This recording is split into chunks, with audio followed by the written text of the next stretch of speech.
আইপিএলে প্রায় 11 কোটি রুপি দিয়ে প্রোটিয়া পেসার কাগিসো রাবাদাকে দলে ভিড়িয়েছিল গুজরাট টাইটান্স। লক্ষ্য ছিল এই পেসারের পেস দিয়ে প্রতিপক্ষকে ঘায়েল করা, কিন্তু আচমকাই আইপিএল ছেড়ে নিজ দেশে ফিরে গেছেন রাবাদা। কিন্তু কেন, কি কারণ? 1 মাসের নীরবতার পর অবশেষে জানা গেল আসল কারণ, যা খোলাসা করেছেন রাবাদা নিজেই। মাদক গ্রহণ করে নিষিদ্ধ হয়েছেন ক্রিকেট থেকে, তাই আইপিএল খেলা হচ্ছে না এই আফ্রিকান পেসারের।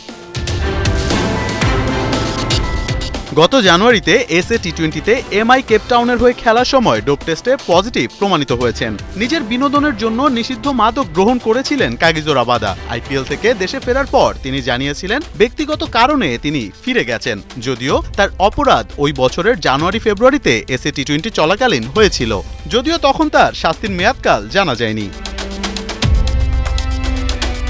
তবে রাবাদার সেবন করা মাদক কোনো পারফরম্যান্স এনহ্যান্সিং বা খেলার ক্ষমতা বাড়ানোর ওষুধ ছিল না বলে নিশ্চিত হওয়া গিয়েছে।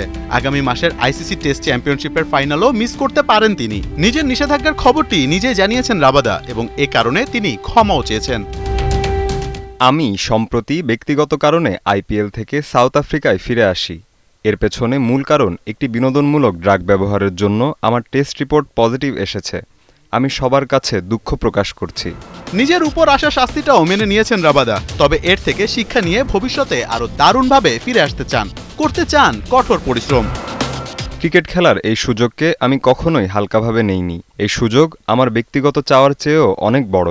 আমি এই সাময়িক নিষেধাজ্ঞা মেনে নিচ্ছি এবং আবার এই প্রিয় খেলায় ফিরে আসার অপেক্ষায় আছি। আমি সবসময় যা করেছি সেই কাজটিই করে যাব, প্রতিনিয়ত কঠোর পরিশ্রম এবং পূর্ণ নিবেদনের সঙ্গে খেলে যাওয়া।